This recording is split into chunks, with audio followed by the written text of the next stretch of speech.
LAC के एक और एपिसोड में आपका बहुत बहुत स्वागत है।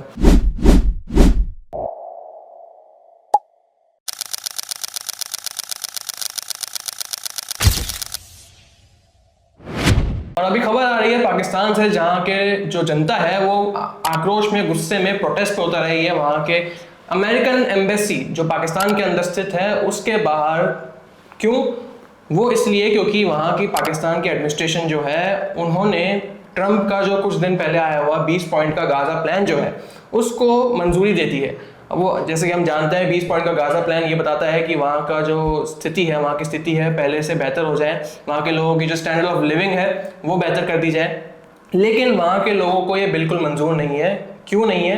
देखिए, यहाँ पे दो पक्ष आते हैं। पहला पक्ष ये है कि जो पूरा जो जूइश स्टेट है इजराइल, उसका पूरा खात्मा हो जाए, वो हट जाए और पूरी जो टेरिटरी है वो पैलेस्टीन की तरफ चली जाए। और दूसरा जो है वो ये पक्ष आता है कि जो ट्रंप का 20 पॉइंट का गाजा प्लान है वो सही सलामत वहां पे स्टैब्लिश हो जाए।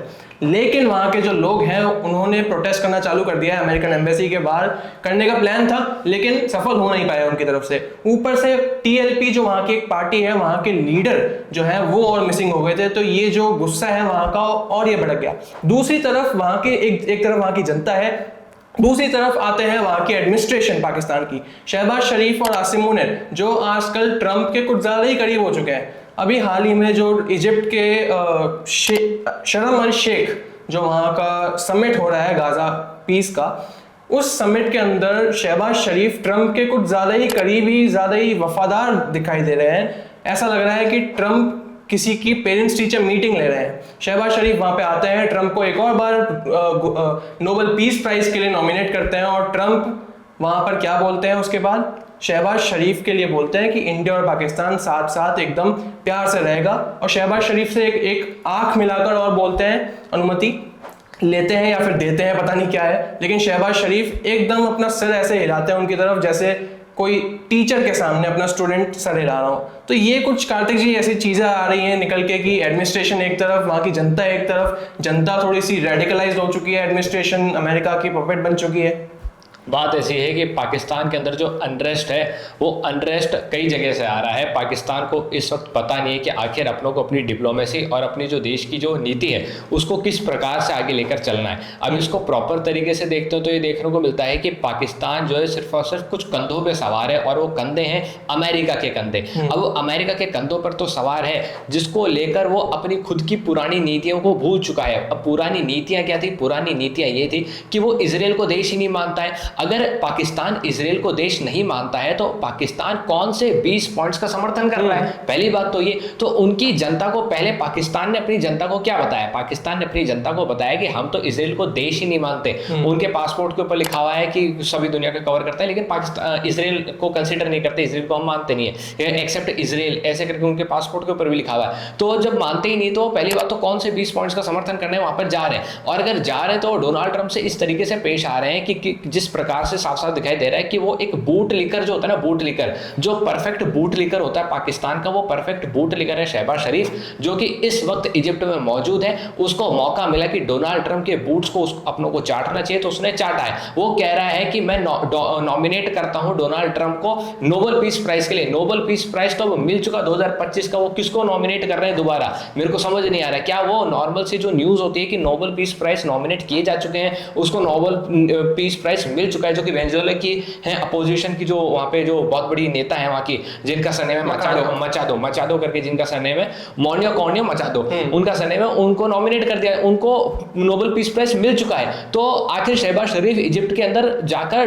डोनाल्ड ट्रंप को कौन सा नोबेल पीस प्राइज दे रहे हैं? कोई उनके पाकिस्तान के पास तो एक अवार्ड है, हिलाले पाकिस्तान अवार्ड, वो पता नहीं किस संदर्भ में है, वो समझ में नहीं आता, तो वो दे रहे। तो मैं क्या कह रहा था? मैं ये कह रहा था कि पाकिस्तान की जो खुद की नीति थी, पाकिस्तान उसके ऊपर ही खरा नहीं उतर पा रहा है। पहले पाकिस्तान कह रहा था कि हम इसराइल को देश नहीं मानते, फिर पाकिस्तान जाके कोई 20 पॉइंट्स का समर्थन करता है। अब पाकिस्तान की जनता ये देख रही है कि भाई साहब, आप तो इसराइल को समर्थन ही नहीं करते थे, आप तो इसराइल को देश ही नहीं मानते, तो ये 20 पॉइंट्स आ कहां से गए?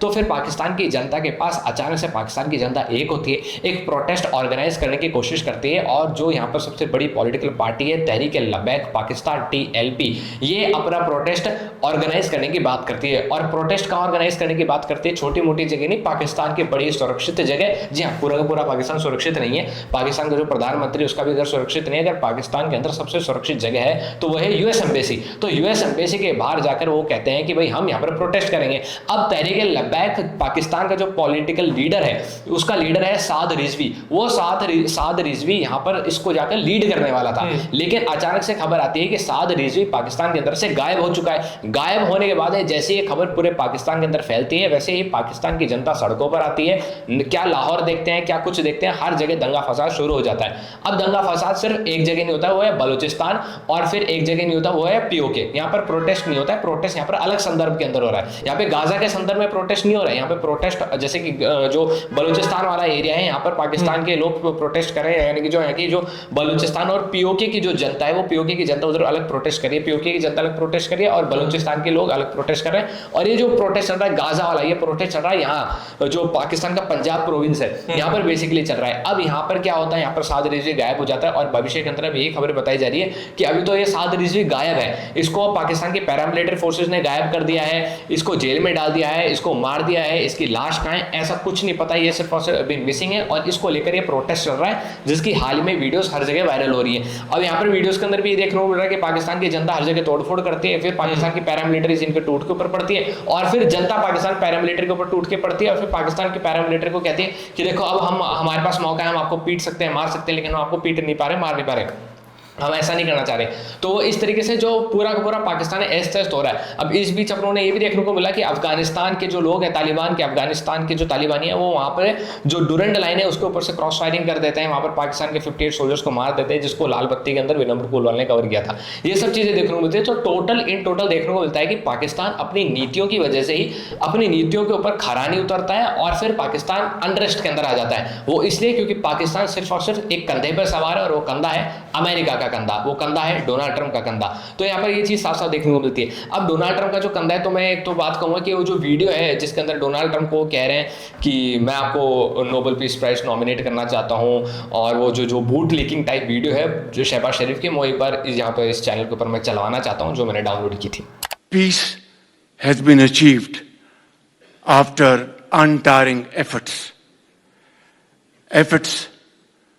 led by President Trump, who is genuinely a man of peace, who has relentlessly and untiringly worked throughout these months, day in and day out, to make this world a place to live with peace and prosperity.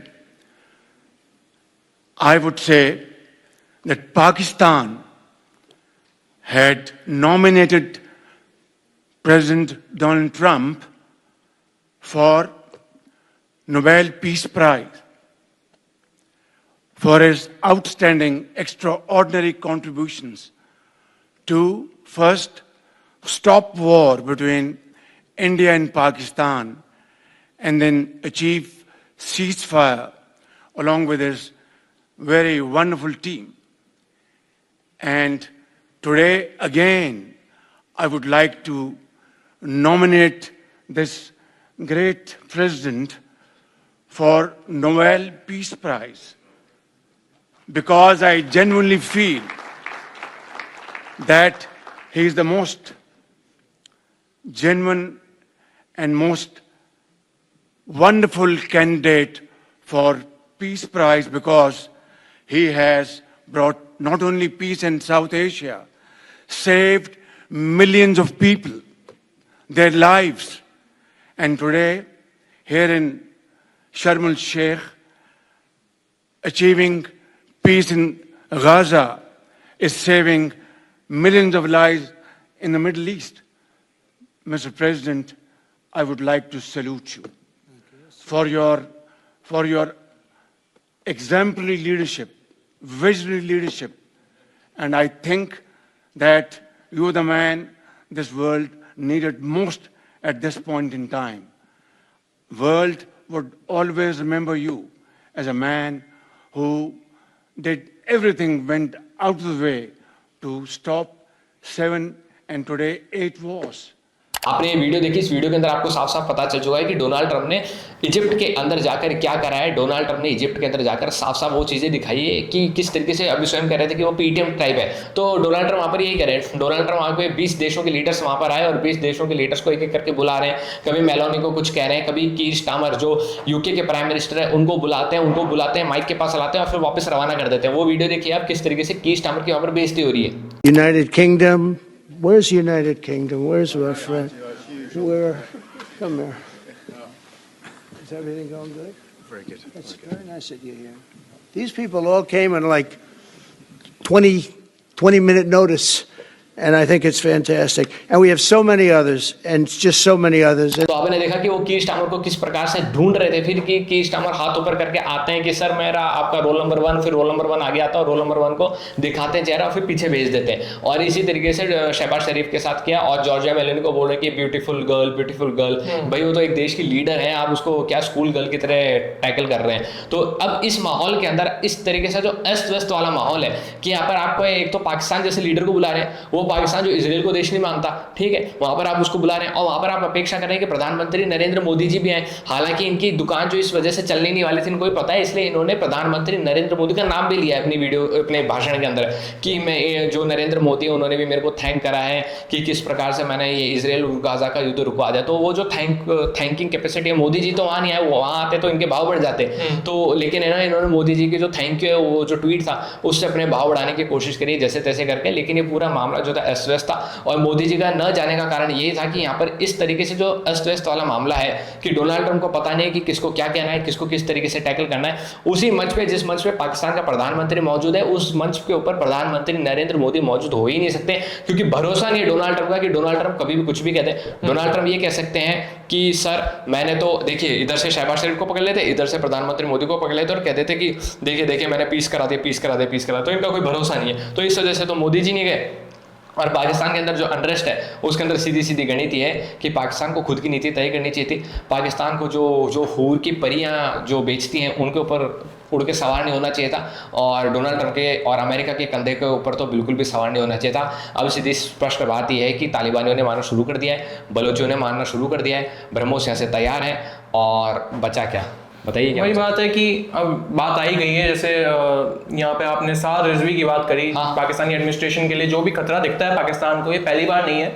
मैं एक और बात रखूंगा, उसके बाद आगे बढ़ेंगे। ठीक है कि पहले भी ये बलोच लिबरेशन आर्मी तो एक एग्रेसिव मोड अपनाती है वहां से लिबरेट करने का बलूचिस्तान को, लेकिन एक दूसरा हम देखते हैं कि एक मेहरंग बलोच नाम की एक फ्रीडम फाइटर है वहां पे बलोचिस्तान के अंदर, जो कि बहुत स्पीचेस वायरल हुई है जिनकी इंस्टाग्राम पे और सोशल मीडिया पे, पाकिस्तान से बलोचिस्तान को, बलोच लोगों को लिबरेट करने की। होता क्या है, मार्च 2025 अभी हाल ही में उनको पाकिस्तानी जो आर्मी ऑफिशियल्स हैं वो गिरफ्तार कर लेते हैं। महीनों तक उनकी कोई खबर नहीं आती, और जब वो निकल के आती हैं, जैसे साद रिजवी का अभी हुआ केस, अभी वो मिसिंग है, तो अभी जैसे मेहरंग बलोच निकल के आती हैं, उनका जब पता चलता है कि उनको रिलीज कर दिया गया है, तो उसके बाद से उनका जो एक्टिविटी है बलूचिस्तान को लिबरेट करने की, या फिर जो उनके स्पीचेस हैं जो आते थे इतने सारे, वो आना एकदम खत्म हो जाते हैं। और ये पाकिस्तान की एक ऑपरेशन वाली रणनीति जो है उनके जो प्रोटेस्टर्स के अगेंस्ट जो होती है, या फिर जो भी उनसे फ्रीडम मांगना चाहते हैं, या फिर जो अपने हक की बात रखना चाहते हैं, डेमोक्रेटिक राइट्स यूज करना चाहते हैं, देख लीजिए। अब जिसका नाम इस्लामिक रिपब्लिक ऑफ पाकिस्तान हो, वो वहाँ पे डेमोक्रेटिक राइट आप देख नहीं सकते, वहाँ की एडमिनिस्ट्रेशन से आप इंसाफ नहीं देख सकते। अब यहाँ पे पाकिस्तान की बात तो आई गई है, तो अभी भारत की भी बात कर लेते हैं। भारत के अंदर क्या हुआ है कि तेजस्वी यादव, उनके पिताजी लालू यादव और लालू यादव जी की पत्नी राबड़ी देवी के बारे में एक खबर पता चली है, बहुत पुरानी, जब लालू यादव 2006 में रेलवे मिनिस्टर हुआ करते थे यूपीए की गवर्नमेंट के। तो यहाँ पर कार्तिक जी जो भी बात सामने आई है कि क्या कोर्ट केस चलेगा, कैसा कुछ मुद्दा चला है करोड़ों का। देखिए बात ऐसी है कि बिल्कुल करोड़ों का मुद्दा चला है। अगर लालू यादव का मामला है तो करोड़ों में चलेगा, हजारों में तो चलेगा नहीं। वो लालू यादव है, कार्तिक चौधरी तो है नहीं, ठीक है। तो सीन ऐसा है कि साल 2004 से 2006 के बीच में लालू यादव रेलवे मिनिस्टर थे। अब 2006 के अंदर IRCTC जो कि केटरिंग संभालती है इंडियन रेलवे के अंदर, वो कुछ होटल्स भी मैनेज करती है। तो होटल्स मैनेज करने के लिए वो क्या कहती है कि हम कुछ कंपनीज को हायर करेंगे और वो हमारे होटल्स को संभालेंगे, तो उन कंपनीज को हायर करने के लिए टेंडर रिलीज किया जाता है। तो एक कंपनी है सुजाता होटल्स, वो सुजाता होटल्स, ऐसा सीबीआई ने अपनी रिपोर्ट के अंदर साल 2017 के अंदर लिखा था और अभी राउज एवेन्यू कोर्ट के अंदर पेश किया उन्होंने।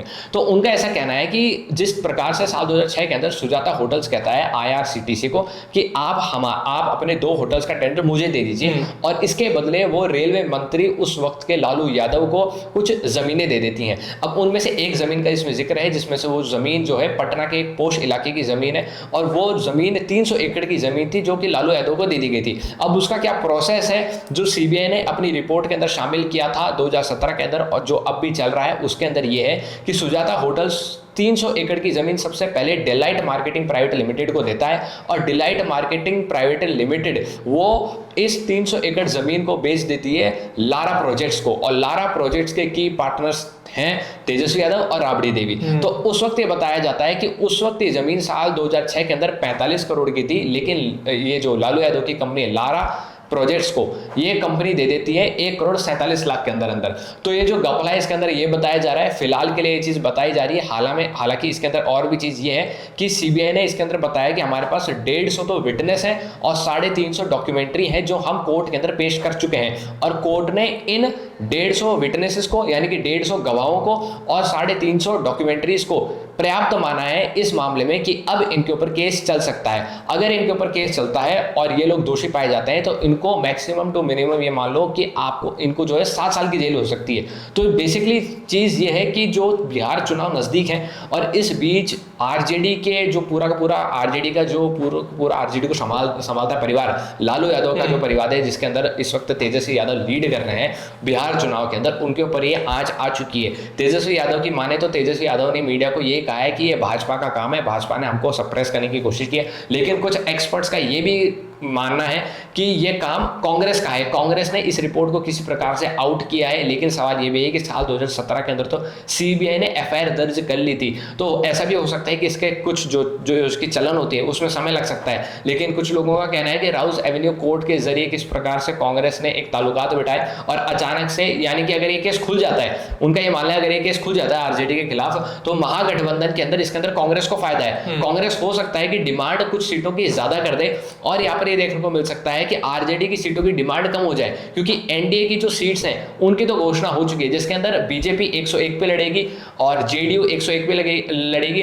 तो चिराग पासवान की जो पार्टी है वो 29 सीट्स के ऊपर लड़ रही है, और बाकी की जो 2 पॉलिटिकल पार्टीज हैं, हम और एलजेपी जो नहीं दूसरी वाली जो पार्टी है, ये लोग 6 सीटों के ऊपर लड़ेगी, 5 या 6 सीटों के ऊपर लड़ेगी। तो जिस प्रकार से देखने को मिल रहा है तो एनडीए तो पूरा सिक्योर है। यानी कि अगर मैं एनडीए का गणित बता दूं, एनडीए ने जो सीटों का बंटवारा किया है इसके अंदर से 101 और 29, अगर मैं मेजर लेता हूं कि बीजेपी की, जेडीयू और फिर आ जाते हैं चिराग पासवान की पार्टी, इनका अगर अपन रेशियो देखते हैं तो इनका अगर रेशियो मिनिमम टू मिनिमम जैसे 101 से दोनों के जाके 60-60 भी आता है, यानी कि बीजेपी और जेडीयू 60-60 सीटें भी जीत के लिए आती है और चिराग पासवान की पॉलिटिकल पार्टी 29 नहीं 15 सीटें लेकर आती है, तो भी ये सत्ता बना सकती है बिहार के अंदर। लेकिन अब ये जो मामला है, ये जो लालू प्रसाद यादव वाला, तेजस्वी यादव वाला, क्योंकि तेज प्रताप यादव तो पहले से लड़ गए है ना, पता नहीं कैसी कैसी वीडियोज वायरल हो गई, और ये जो यानी कि जो आईआरसीटीसी वाला जो घोटाला सामने आ रहा है, इस घोटाला से अगर सीट शेयरिंग के अंदर किसी को सबसे ज्यादा फायदा है तो वह है कांग्रेस। और कांग्रेस कह सकती है, जब जो मीटिंग होगी दिल्ली के अंदर लालू यादव के साथ,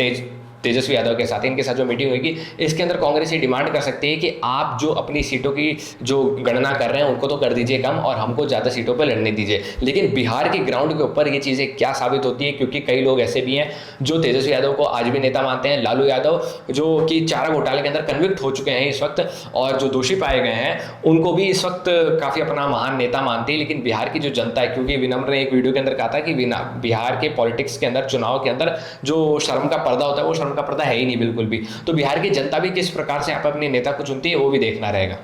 जी वही बात है कि जो बात करते हैं कि हमारी पार्टी के अंदर जो चरित्र के नाम पे आपने अपने बेटे को पार्टी से निकाल दिया है, तेज प्रताप यादव जो अभी पार्टी से हाल ही में निकले हैं 6 साल के लिए मेरे हिसाब से, तो बिहार चुनाव तक के लिए आपने कई सालों पहले बोला था कि देश की जनता के प्रति जो सच्ची निष्ठा है उससे सेवा करेंगे, लेकिन आप दूसरी ओर करोड़ों का घोटाला कर देते हैं। चारा घोटाला ही नहीं, अभी काफी सारे घोटाले हैं जो आपने या तो पर्दा डाल दिया या तो सामने नहीं आ पाए, कुछ सामने आ गए जिन पर इंक्वायरी चल रही है। तो वही है कि एक टाइप आप हिपोक्राइट हो जाते हैं, दूसरी टाइप आप सेवा की बात करते हैं यादव कम्युनिटी की, बिहार की जनता की। तो यही था। आपको क्या राय है, आपकी क्या राय है उस पर कमेंट करिएगा, लाइक करिएगा, सब्सक्राइब करिएगा, और आज के लिए जय हिंद।